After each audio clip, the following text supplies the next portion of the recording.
Hello, people from around the universe. I am your friendly neighborhood host, the Italian Ace, and I am back with another Pokemon Scarlet and Violet video. And this time, I will give you my full opinion on the newest entries in the illustrious Pokemon franchise, because I have finally played through all of the storylines, most of the post-game, and I can safely say that I have a pretty good idea of what I like about these games and what I don't like as much, let's say, about these games. Okay, let's be honest, there are some pretty not ideal features that these games have, especially one which is very infamous at this point and we will talk about. However, I still think that these games could be a very good step forward. And I want to discuss why that is, while also bringing up some of the shortcomings so that maybe we can avoid falling into the same pitfalls next time. But of course, before we do any of that, cue my intro.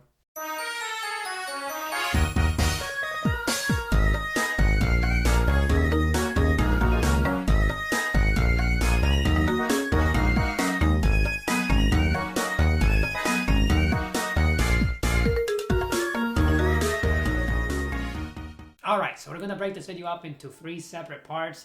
The first being everything that I like about the games, the second being everything that I really do not care for about the games, and the third, of course, being just my overall view of them and what I think this could mean for Pokemon going forward.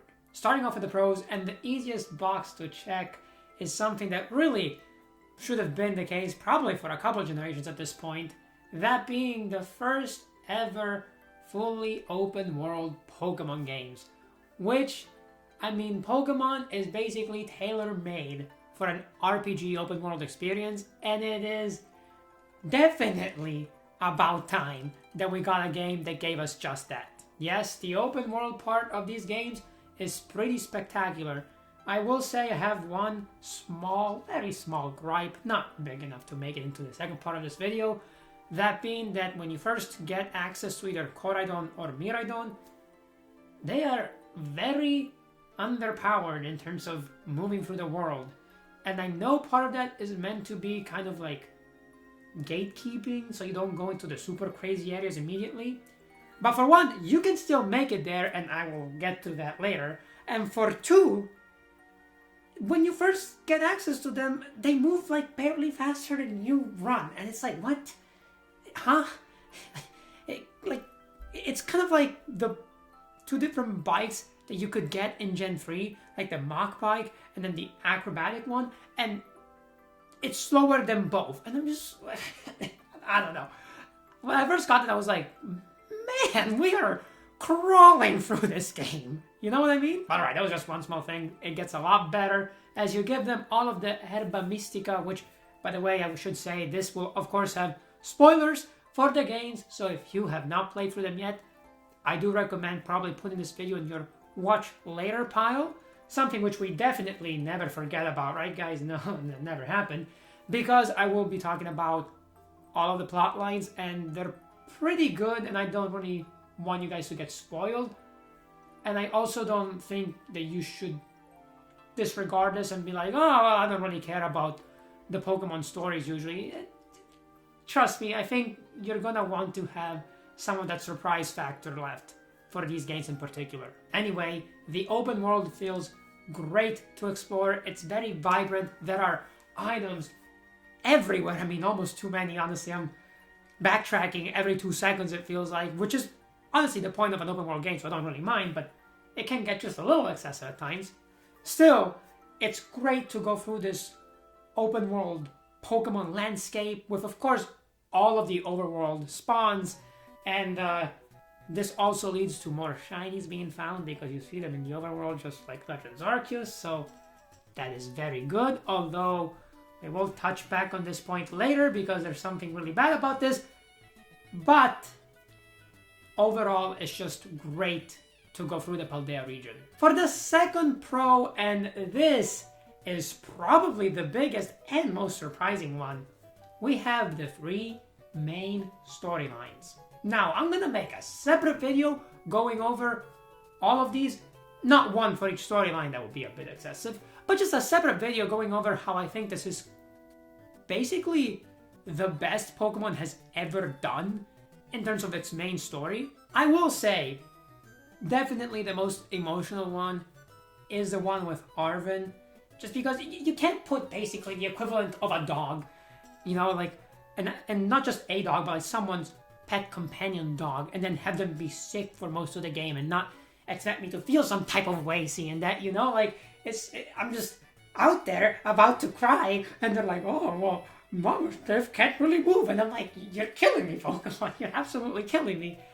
But, of course, everything turns out great in the end, and it is honestly a very good motivator to keep you going along that quest line, because I will say at the beginning, I thought I was going to be very much not that interested in the Arven plot, but as soon as Mama Sif came out, I was like, yeah, no, this is top tier right there. This is a very good plot line. Then the Mona one, aka the Champion Road, I mean, this is like the classic Pokemon one, but I want to say it's done almost the best it has been, I mean, in a long time, maybe. I don't know. It's definitely a very fun journey through all of the gyms, and the Elite Four are some of the most colorful we've ever had. Not only do you have literally a kid, I don't even know how old she's supposed to be, but like a kid as an Elite Four, which is interesting, but you have your own professor as another one, and then when he just starts bawling his eyes out when you win, I mean, that's just peak comedy, you know? But in the best way, not because I'm making fun of him, it's just such a surreal situation, and I love it. And also, Nemona, she has got to be my favorite rival, I mean, since Gladion for sure, but maybe ever. Right now, I kind of have her tied with Gladion and Blue, but I don't know. I mean, it's weird, because usually I don't really like the rivals that are very friendly, and they pick the starter that's weak against yours. But the reason I don't is because they're competing with you to become champion, right? You're starting from the same point. They purposely pick a starter that's bad against yours, and they compete with you, and then they are always upset that you win. And I'm like, well, why are you like upset that I win, but then immediately after happy because I'm getting better? Like, this makes no sense. How? It makes no sense. However, Nemona is already a champion, and so she's just looking forward to this new friend she made, kind of following along her footsteps, and then getting to the point where they can be her rival, you know? So you're not really her rival until the very end of the game, and then that final battle you have with her is so good, and her team is actually pretty decent, not like Volo strong, but pretty decent, and it's just a great time. And finally, we have Operation Starfall with two of the most obvious plot twists ever. I mean, one of them is not really supposed to be a plot twist, but the other one kind of is, right? And of course, I'm talking about Clive being Director Clavel, which I think even a kid could see from a mile away. And then Penny being the mastermind behind both Operation Starfall and Team Star, right? Again, like, at the very beginning, I thought that Penny was not gonna be the same person as Cassiopeia, but I always figured Cassiopeia was gonna be the Team Star leader that they were talking about. And by the time I think I took on the second Team Star base, I'm like, oh, it's Penny. Like, oh, you know? So when they do the big reveal at the end, I'm like, yeah, I know, Pokemon. Am I supposed to be shocked? It's like, oh, you're telling me it was her? Yeah, of course it was her the whole time. I don't know. But that's like the only thing. And I could see maybe, I don't know, like 10-year-old me who hasn't been exposed to all of the different plot twists throughout all types of media that 23-year-old me has been. And just being like, you know, maybe he would be proud to figure out that Penny was behind this whole thing. before they reveal it. Like, I could definitely see that being something that I would feel pride in, and not just like, of course, I mean, who didn't see this coming? So, because this is still a game that is also targeted at kids, I think it's fine, but it is a very obvious plot twist, and I think most of us saw it coming way before they revealed it. Still, Team Star is a blast. I love the Team Star that they do the whole time. You probably couldn't even see it. Hold on, I'll do it this way. Yeah, I love that. It's super fun. It reminds me of Team Skull, but they're not evil, and I was asking for this, I think in one of the trailer reveals that they had for these games. I was saying I really hope that this game does not have a world-ending threat, and like this super evil team, and all of this, and it's just a nice, relaxing story through a new region where you explore and have fun with your friends. And that's basically exactly what they gave us, and I could not be more excited about that. Okay, I should mention that technically, the very last battle against Professor Turo Orsada is a kind of world-ending threat, but, I mean, really, the biggest problem is that the paradox forms might start going rampant throughout the region. But in my mind, I'm like, yeah, we have Pokemon that are just as strong, if not stronger, in the region already. Like, is this really gonna destroy everything? I mean, of course, if we're really gonna go about it from a biological standpoint, the whole ecosystem could be thrown out of whack. And so then in that case, yes. But I don't know. I mean, you also see them after the whole showdown, so it's a world-ending threat, but like not really, and it's at the very end of the game, so it doesn't kind of weigh down the rest of the storyline with this very like heavy sense of, oh my gosh, we have to stop them right now. It's more like, oh, we're just having fun on a treasure hunt, as they call it. That's all I really wanted from these games, and I'm happy that they delivered. There's 2 more pros, and I'm gonna talk about them together, not because they're really related, but there's also not enough to kind of mention them separately, I don't think. And they are the Terrasol phenomenon, and all of the various effects that you get from picnics, and, well, I guess I should say the sandwiches you make in picnics, and any food, really. So starting off with the Terrasol phenomenon, I had my doubts about this, and I still want to see how exactly it pans out competitively. But in terms of just the fun factor in the game, terrestrializing might be my new favorite gimmick. Even above Z-moves. And I was a big fan of Z-moves because I loved the goofy poses you would do beforehand. The animations were super fun. And I thought that the fact that they probably had the least impact on the competitive scene out of the previous 3 gimmicks, and also this one at this point, I thought that was kind of a good thing. So yeah, I actually have always really liked Z-moves, but terrestrializing is just a blast. Like it really is, and it opens up some very interesting possibilities because I want to have a Quacklevo and Palafin-centered team, but they're both water types. But it doesn't really matter if you can terrestrialize one of them to not be a water type.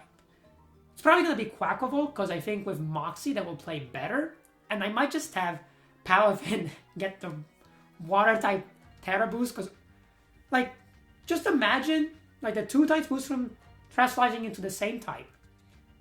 Off of a 160 attack stat, with a priority stab 60 power move. And choice band. It's insane. Like, Palafin is gonna be ludicrous. So, that's kind of where I'm at right now. We'll see how exactly that pans out in the end. But, yeah, with Terrasol being a thing, I'm gonna go ahead and say that the possibilities it opens make up for the fact that it might unbalance competitive just a little too much. Like, the competitive scene might be a little too unbalanced. We'll see when everything kind of settles down in like 3 or 4 months, but that's just my opinion as of now. As for the various effects that you get from eating whatever, I mean, I wasn't really gonna mention them because they're okay for the most part. It's nothing crazy, and they're not really gonna impact anything outside of like the main game. You know, you're not gonna have these be a thing in your online battles or something. But I think out of all of the different shiny hunting methods, which to me have always been kind of hit or miss because sometimes I really like them and sometimes I really don't. But out of all of these methods, this might be one of my favorites because it plays so well with the overworld shinies, right? Like you just pop this and you go hunt for whatever Pokemon you want, maybe boosting that type's encounter rate, and like you're off to the races. It is beautiful. Beautiful. And now onto the less fun section, or maybe more fun because I get to rant, we'll see. And that is the cons for the games. And I really only have 3, but they kind of go in increasing order of disastrous proportions, I guess. So, buckle in. First off, we have the overworld shinies, which I realize I mentioned as a pro beforehand, but let me explain. The problem with them is not that they're overworld. That's great. Shinies should always be overworld from now on. We don't want to go back to how things were in Sword and Shield. The problem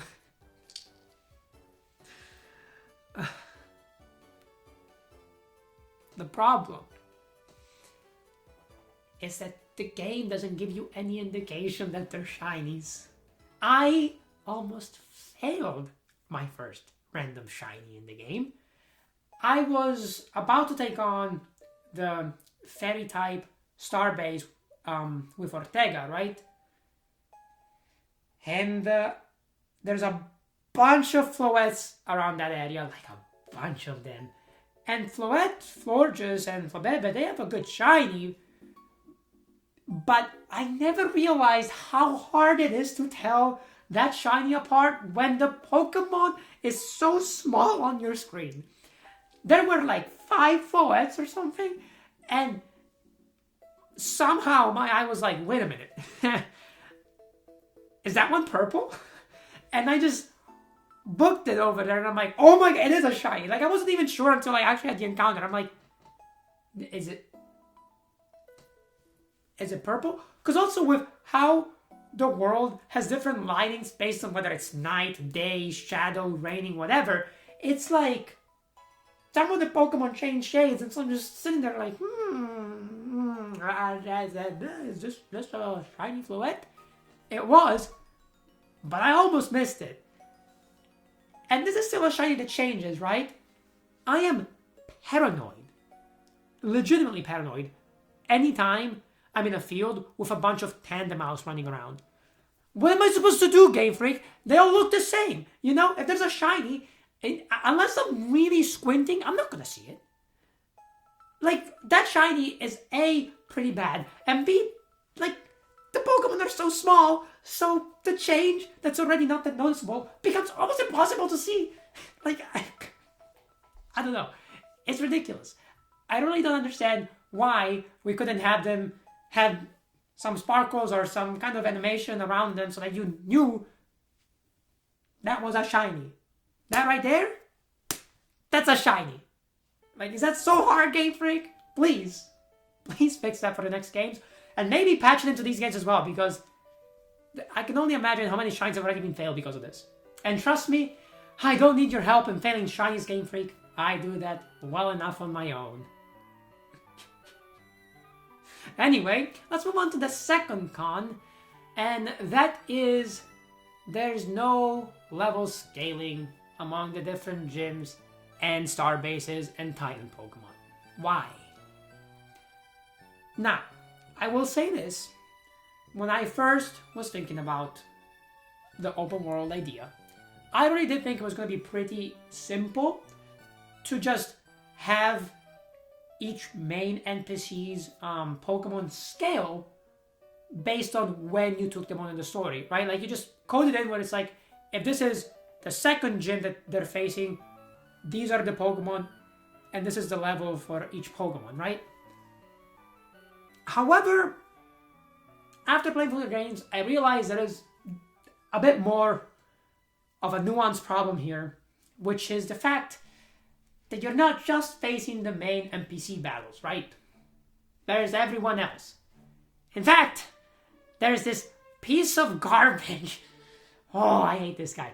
Backpacker Pow, I think is his name.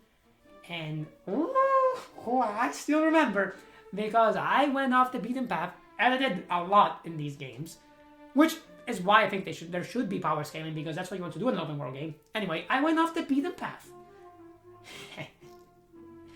And so I went on the way to Alfornada after taking on one gym in Cortondo. So my Pokemon were like level 17 and 18, I think, when I got there. And this dude shows up with his level 38 Go-Go, or whatever the level is. I'll put it up on screen because I think I have a picture of this. If not, it's around there. And I'm just like, what? Excuse me? Huh? And this is also what I mean with the whole Cordon and Miraman thing and them being underpowered just seeming pointless, because you can still get to the areas that are supposed to be gate kept by just creative routing. So what is the point, Game Freak? What is the point? Like, I'm out there, and because I didn't see that one dude that tells you, oh, just so you know, Pokemon beyond here are really strong, and I went down the cliff to the other side, and now I'm facing this dude that I literally cannot beat, and I just have to accept my first ever loss against an NPC in Pokemon in what has to be like 10 years. 10 years! I didn't even lose in my Nuzlocke of Emerald against this one random trainer in the 5th gym who had a Swellow that outsped my entire team that also happened to be mostly weak to it, with me doing switch training at the worst possible time. I didn't even lose to him. I was still able to beat him with Combuskin by just healing the whole time and having him run out of wing attacks. But also this dude, it's insane. I'm still mad. I'm still mad. I hate this guy. I hate him. I hate him, I hate him, I hate him, I hate him. But because this happened, it did get me to realize that it would be hard to do power scaling, right? Because they would have to do it basically game-wide. And that's a lot of trainers that you now have to scale their Pokemon level and potentially how many Pokemon they have and which Pokemon they have as well in terms of evolutions. So I get it, okay, Game Freak? I understand it's not going to be that simple. But I do think that striving towards that would be like an ideal goal. So I'm not going to demand that. I'm not even going to ask for that. But I am going to suggest that you just start striving towards it. Although it was kind of fun to not realize that the game kind of gives you a hint as to how you're supposed to take on the gym leaders until my 3rd gym. And therefore taking on Kofu as my 2nd gym leader. And being like, wow, this game is pretty hard. The 2nd gym has like level 30 Pokemon. That's insane. Yeah, no. Right after that, I was like, yeah, I probably just skipped to something else. But I was very confused as to how that happened, because the wild Pokemon's levels did go up, but it wasn't like, oh, and now I'm facing level 35 Pokemon everywhere. Of course I'm in the wrong area, you know? So, yeah, that was just an interesting little personalized experience that I had with the games. And now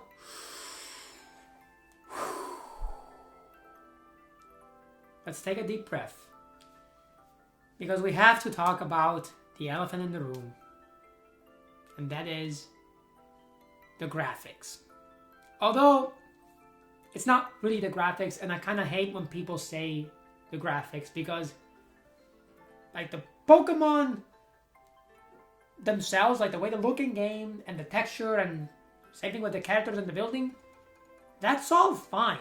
It's honestly really good, actually. The problem is the frame rate. The frame rate is abysmal. It's... okay. Look. I understand that the Switch is not the most powerful console out there because it is still kind of acting as a portable console. I get it, okay? And I love it for that, I really do. But it's not possible that anytime that anything is going on screen other than you moving, maybe a Pokemon and a random person, that everything that's not within 2 feet of your character just starts slowing down to a crawl. Like, really? I mean, I'm out here with the UVA Academy in the background, and I see students coming from both sides, and the further away they get from me, the more robotic and slower movements become. So they'll start being like, and then it's like,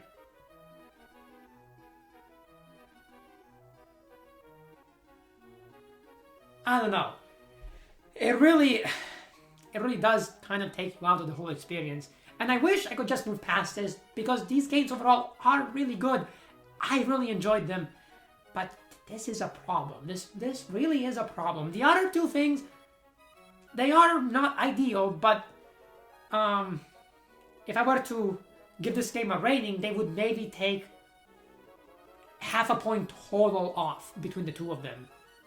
But this one is taking over half a point off just by itself. And it's not great because this frame rates dropping also sometimes lead to some very hilarious visual bugs that I'm sure you've all seen circulating around the internet. I've not really experienced anything that crazy. I think the weirdest thing I saw was an Ampharos being inside of a boulder and only having its ears come out. That was like the weirdest thing. So I haven't seen anything like that insane, but I know that they're there, right? And I've seen all of the frame rate drop constantly from my experience. So yeah, again, I understand Game Freak. This was quite the undertaking that you decided to go on, right? Or take upon. That would probably be better. I get it. I really do get it.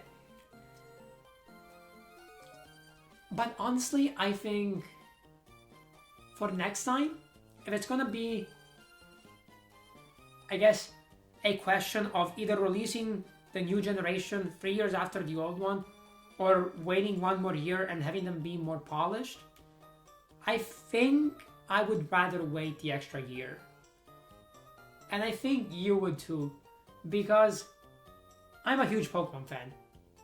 And so you could release a game that's barely functioning, which is not the case with this one, don't get me wrong, but you could release a game that's barely functioning, and as long as it has the main core mechanics, I'm probably still gonna have fun with it, right? I mean, if it's really not working at all, even I would probably get tired of it, but you get the idea. However, not everyone is a big Pokemon fan, you know? Sure, other people may enjoy Pokemon, but you can't just have the super fans be your audience, right? You want to have these games appeal to as many people as possible. And when these games get a reputation by some of the more nitpicky people as awful because of this visual stuff, which those people are exaggerating, although they do have a point with this not being the best implementation of frame rates or something like that. Well, everyone else is probably not going to want to play these games because they're going to see these reviews or comments online and be like, oh, why would I play this when apparently the frame rate drops all the time, and like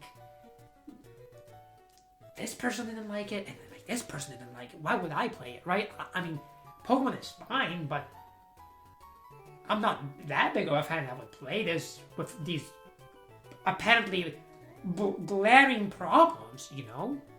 And so I think you risk losing on a lot of potential customers by releasing the games in this state. And yes, I do think it is getting blown just a little bit out of proportion. Like some of the backlash I've seen, you would think that we're talking about cyberpunk levels of disasters. That's not what's happening. But I also cannot sit here and tell you in good conscience that the games run smoothly, because they don't. But I think that will do it for the cons section of the video, which means we only have my final thoughts left. And so what do I think of Pokemon Scarlet and Violet? Well, as I said, they are definitely 100% a polarizing experience, but I think overall the good far outweighs the bad. I really do. Truly, even taking aside all of my Pokemon bias, I have had an amazing time playing through these games. I won't put them as high as Legends Arceus. I think that is still the gold standard for the recent releases. However, considering this is the first ever fully open world Pokemon game, I am willing to give it some leeway with some of the more technical aspects being not quite up to snuff yet. But only this time. And only because the storylines and the region and just the overall atmosphere were that good. So basically, while I don't think that Game Freak nailed it completely with Scarlet and Violet, I do think they did a very nice job in giving us a thoroughly enjoyable product, albeit a bit wonky at times. Anyway, that will do it for us here today. This was quite the video because there was a lot to talk about, but I also did not want to make this a 2-hour long thing, which I easily could have if I delved into every single aspect of the game. Still, I hope you had a great time watching this video. I had a lot of fun just talking about all of this, and I am very curious to hear your opinion on the new games, if you have played them. If you haven't gotten a chance to, I hope you do soon, because overall I do recommend them. And, well, I guess all that's left to say is that I hope these games will propel Pokemon into the future in the best way possible. However, if you've enjoyed this video, then maybe do leave it a like, because YouTube wants that kind of stuff. And if you want to see more Pokemon content, I do recommend subscribing, as I will be covering not just Scarlet and Violet, although for the moment a lot of Scarlet and Violet, but anything Pokemon related on this channel, or anything that I find interesting, I should say. And I also hope to see you all in the next video. But until then, remember to follow the way of the Ace. See ya!